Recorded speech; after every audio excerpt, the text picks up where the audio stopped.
yang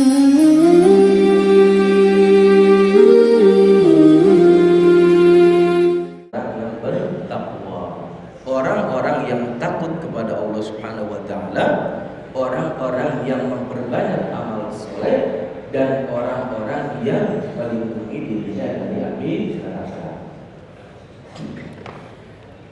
Uiddat lil muttaqin, telah disiapkan untuk orang-orang yang bertakwa. Pertanyaannya, di dalam ayat ini, siapakah orang-orang yang bertakwa tersebut? Allah Subhanahu wa taala menjelaskan di dalam ayat setelahnya, alladzina yunfiquna fis sarra'i wad dharra. Yang pertama adalah orang-orang yang menginfakkan hartanya, baik infak wajib maupun infak yang sunnah, sedekah yang wajib maupun sedekah yang sunnah. Fis sarra, dalam kondisi lapang, lagi banyak duit, lagi banyak makanan. Wad dharra, atau dalam kondisi paceklik, kurang makanannya, kurang uangnya di akhir bulan misal. Nah, ini senantiasa menginfakkan, senantiasa menyedekahkan hartanya di jalan Allah Subhanahu wa taala. Banyak ayat-ayat yang menjelaskan tentang perintah untuk berinfak. Wa anfiqu fi sabilillah wa la tulqu bi aydikum ila tahlukah. Dan berinfaklah di jalan Allah. Kemudian dalam ayat, pokoknya banyak ayat-ayat. Bahkan orang-orang munafik, mereka menyesali kehidupan dunianya ketika di akhirat karena mereka tidak mau berinfak, tidak mau bersedekah. Tentunya disesuaikan dengan kondisi. Kalau lagi lapang, lagi banyak uang, berarti sedekahnya, infaknya perbanyak. Tapi kalau lagi kurang, ya menyesuaikan. Jangan sampai bersedekah tetapi menzalimi diri sendiri atau menzalimi keluarga. Misal punya uang 10.000 hanya cukup buat keluarga, udah diinfakin kepada fakir miskin, dianya tidak makan sama anaknya. Nah, ini berarti infaknya bagus tapi kurang pas. Tinggal disesuaikan saja dengan kemampuan masing-masing. Dan Nabi Muhammad SAW dalam hadis yang sangat masyhur mengatakan, mana qasamalun min shadaqati, harta itu tidak akan berkurang karena sedekah. Bahkan Allah Subhanahu wa taala menjanjikan, Allah akan menjanjikan balasan yang berlipat ganda bagi orang-orang yang menginfakkan hartanya di jalan Allah Subhanahu wa taala. Allah mengatakan, wa mathalul ladzina yunfiquna amwalahum fi sabilillahi kamathali habbatin ambatat sab'a sanabila fi kulli sumbulatin mi'atu habbah wallahu yudha'ifu liman yasha wallahu wasi'un alim. Permisalan orang-orang yang menginfakkan hartanya di jalan Allah, wa mathalul ladzina yunfiquna amwalahum fi sabilillah kamathali habbah, seperti satu biji, ya kalau kita maksudnya pertanian sawah ya, seperti menanam satu biji padi. Ambatat sab'a sanabil, yang menumbuhkan 7 tangkai. Fi kulli sumbulatin mi'atu habbah, di dalam setiap tangkainya terdapat 100 butir, 100 biji padi. 7 kali 100 700. Ini permisalan saja. Ini permisalan untuk mengungkapkan bahwasanya Allah Subhanahu wa taala akan melipat gandakan sedekah infak yang diberikan oleh kita. Wallahu yudha'ifu liman yasha, dan Allah Subhanahu wa taala melipat gandakan kepada orang yang Allah harus tetap diiringi dengan ikhlas. Jangan sampai bersedekah sedikit tidak ikhlas, banyak tidak ikhlas. Nah, ini akan jauh dari pahala, jauh dari lipat ganda pahala dari Allah Subhanahu wa taala. Banyaklah kita terlalu sering mendengar lipat Allah Subhanahu wa taala mengganti sedekah orang lain, sedekah yang diberikan seorang dengan balasan yang banyak. Ada yang sedekah 20.000, Masya Allah, Allah ganti dengan 200.000. Dan ini banyak terjadi. Karena Allah Subhanahu wa taala telah menjelaskan hal tersebut di dalam Al-Qur'an, dan Nabi kita Muhammad SAW juga telah menjelaskan di dalam hadis-hadisnya. Tinggal percaya atau tidak, yakin atau tidak dengan apa yang Allah jelaskan dan Nabi Muhammad sampaikan. Ini sifat yang pertama, yaitu orang-orang yang berinfak, menginfakkan hartanya baik di saat lapang banyak harta maupun di saat dia kekurangan. Kemudian sifat selanjutnya bagi orang-orang yang bertakwa adalah wal ghashiminal ghaidh. Dan orang-orang yang menyembunyikan atau menahan amarahnya. Dia dibuat kesel oleh temannya, dizolimi oleh orang lain, dan dia mampu untuk membalasnya. Dia mampu untuk meluapkan amarahnya. Dia mampu untuk mengeluarkan rasa sakitnya. Tetapi dia tahan, dia sembunyikan, sabar terhadap kezaliman yang dilakukan oleh orang lain. Dan ini merupakan perkara yang sangat berat. Silahkan review dirinya, dilihat kondisi emosinya, amarahnya. Setiap orang kan beda-beda ya. Ada yang Masya Allah lembut, baik hati, dizolimin seperti apapun sabar, padahal dia mampu.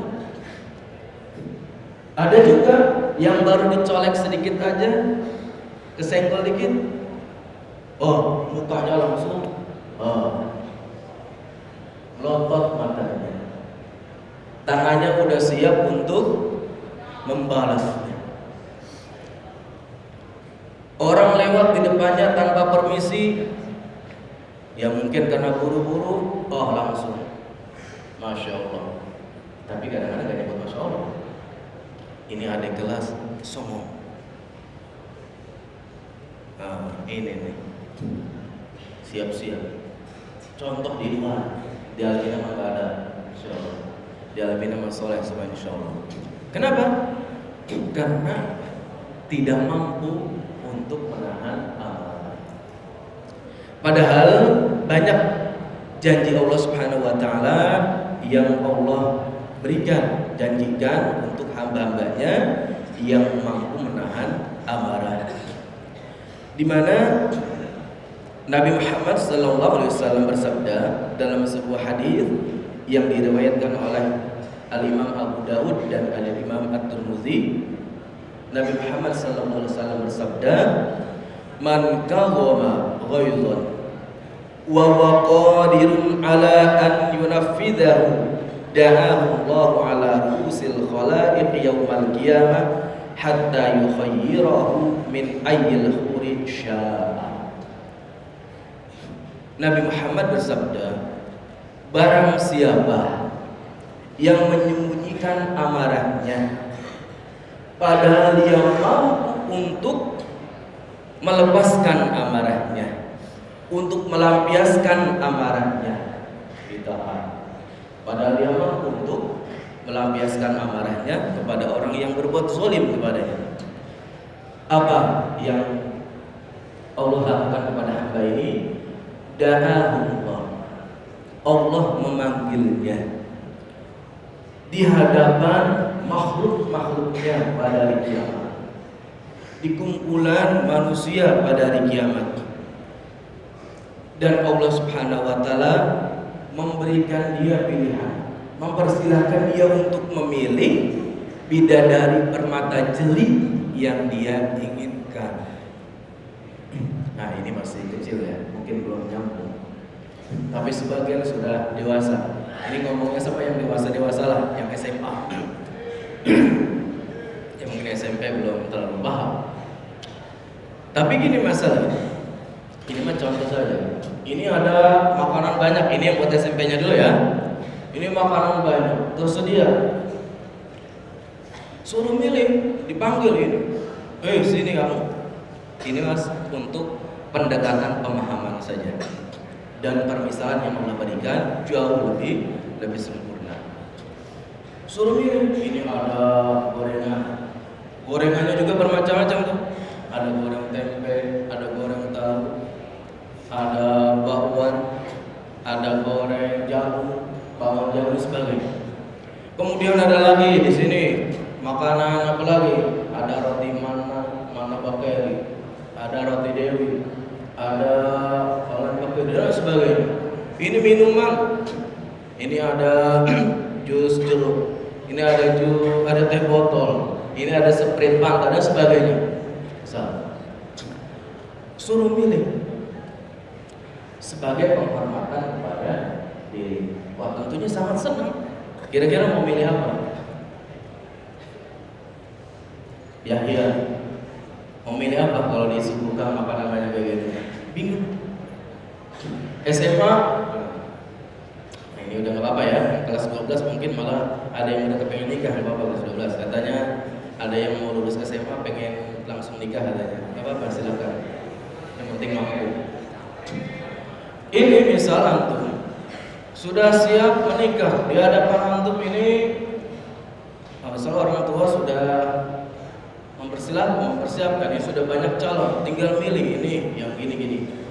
Tentunya senang, bahagia. Dan begitulah kondisi, bahkan jauh lebih baik orang-orang yang menyembunyikan amarahnya, yaitu Allah Subhanahu wa taala mempersilahkan dia untuk memilih bidadari bermata jeli di hadapan manusia. Ini adalah kesempurnaan bagi orang-orang yang dapat menahan amarahnya. Dan tadi dikatakan menahan amarah padahal kita mampu untuk melampiaskan itu bukan perkara yang mudah. Hanya dimiliki oleh orang-orang yang bersabar. Makanya di dalam hadis yang lain Nabi Muhammad menjelaskan, ajaban li amril mu'min inna amrahu kullahu khair. Sungguh mengagumkan perkara urusan orang-orang yang beriman. Sesungguhnya semua perkaranya baik. In asabahu sarra syakara wa in asabahu dharra sabara. Kalau dia mendapatkan kelapangan, dia bersyukur, dan ketika dia mendapatkan kesulitan termasuk di dalamnya kezaliman dari orang lain, dia bersabar. Dan ini hanya dimiliki oleh orang-orang yang beriman. Maka wajarlah ketika menyembunyikan amarah ini menjadi sifat dari orang-orang yang bertakwa. Selanjutnya, wal 'afina 'anil nas, dan orang-orang yang memaafkan kesalahan orang lain. Ini lagi, udah tidak membalas kezaliman orang lain, dia juga memaafkan. Mau orangnya minta maaf atau tidak, maka dia maafkan. Ini ada sedikit kejadian ya, cerita yang ditulis oleh seorang penulis dulu di penulis Sandiwara Langit, Ustadz Abu Muhammad Bashir, menjelaskan sebuah kisah. Kali ini diceritakan tentang seorang wanita yang sangat bersabar, sangat soleha dan penuh dengan kesabaran. Wanita soleha ini hidup. Suaminya ini dulunya orang yang kurang bagus, orang yang sering lalai, kemudian bertaubat, hijrah, dan Allah Subhanahu wa taala menganugerahkan seorang istri yang soleha. Ini juga pelajaran buat antum nih. nanti dari kecil disolehkan dirinya supaya Allah Subhanahu wa taala nanti kalau antum sudah mau nikah, Allah memilihkan istri yang solehah buat antum. Tapi nanti sekarang solehkan dulu jiwanya supaya terbiasa sampai besar. Nanti ketika datang waktunya, Allah Subhanahu wa taala memberikan antum pendamping yang solehah. Ini khususnya SMA ya, SMP masih. Nah, suatu hari suaminya sedang safar, mogok, kendaraannya mogok, kemudian minta tolong kepada iparnya, dan qadarullah ketika sedang menuju lokasi terjadi kecelakaan yang menyebabkan kakak ipar yang laki-lakinya ini meninggal. Nah, istri yang kecelakaan ini tidak terima,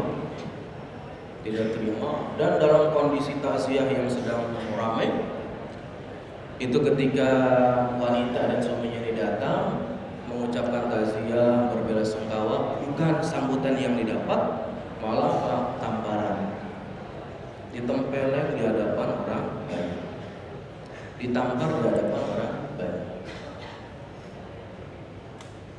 Niatnya takziah dan kesalahan bukan pada dirinya, tapi memang sudah dibuat, yang ini sudah dikuasai oleh syaitan, dikuasai emosi, ditampar di hadapan orang banyak, dan itu disaksikan oleh orang banyak. Dia yang ditampar ini, wanita soleh ini, hanya dia tidak membalas, hanya menahan tangisnya, menahan kecewanya, dan semua dilihat. Tapi subhanallah, keluarga ini jauh dari agama, sangat jauh dari agama. Sholat tidak diperhatikan, ibadah saum juga bukan sesuatu yang biasa dilakukan, apalagi bersedekah lebih mengutamakan materi, lebih senang menumpukan harta daripada memberikan sedekah. Tapi subhanallah, banyak yang melihat, kagum dengan kesabaran wanita soleh ini. Dan tidak lama kemudian ada beberapa keluarga yang Allah berikan hidayah, kagum disebabkan kekagumannya terhadap wanita solehah ini, dan memutuskan untuk memakai hijab. Kemudian dia bahkan sampai akhirnya dia menutup wajahnya dengan cadarnya sebagai bentuk penunjukan kesolehan. Nah, ini adalah bukti bahwasanya kesabaran itu akan selalu berdampak baik untuk diri kita secara pribadi dan kepada orang lain. Dan secara fitrah, meskipun kita orang yang suka marah, temperamen, tapi kita lebih senang bergaul dengan orang-orang yang sabar. Begitu pula orang lain akan lebih senang berkumpul, bergaul dengan orang-orang yang sabar, yang dapat menahan amarahnya, yang dapat memahami karakternya, dan mudah untuk memaafkan. Kemudian dalam sebuah hadis juga Nabi Muhammad SAW bersabda, "Laisa syadid as-sur'ata wa innama syadid alladhi yamliku nafsahu indal ghadab." Laisa syadid bis-sur'ati. Bukanlah laisa syadidu bis-sur'ati. Bukanlah orang yang kuat itu orang yang mudah untuk meluapkan amarahnya, emosinya, marah-marah. Akan tetapi orang yang kuat itu adalah orang yang mampu menahan amarahnya ketika sedang menahan dirinya ketika sedang marah. Kemudian selanjutnya yang terakhir, sifat orang-orang yang beriman adalah walladzina idza fa'alu fahishatan aw zalamu anfusahum dzakarullah. Orang-orang yang apabila mereka melakukan perbuatan keji, perbuatan dosa besar seperti zina, membunuh, minum minuman keras, dan atau menzalimi dirinya sendiri dengan melakukan dosa, tetapi bukan dosa yang sifatnya besar. Dalam artian bukan dosa yang ada jelas, hukumannya seperti mengkisos untuk orang yang membunuh, seperti raja untuk orang yang berzina. Ini lebih rendah dari itu. Contohnya apa? Contohnya ghibah. Ya meskipun dosa besar, tapi memang tidak disebutkan hukumannya. Zalim terhadap diri sendiri. Kenapa? Ketika kita menggibahi orang lain, orang itu kita mendapatkan dosa dan orang sedang menimbun pahala. Ngambil orang lain sedikit, ya kalau banyak kan hukumannya potong tangan.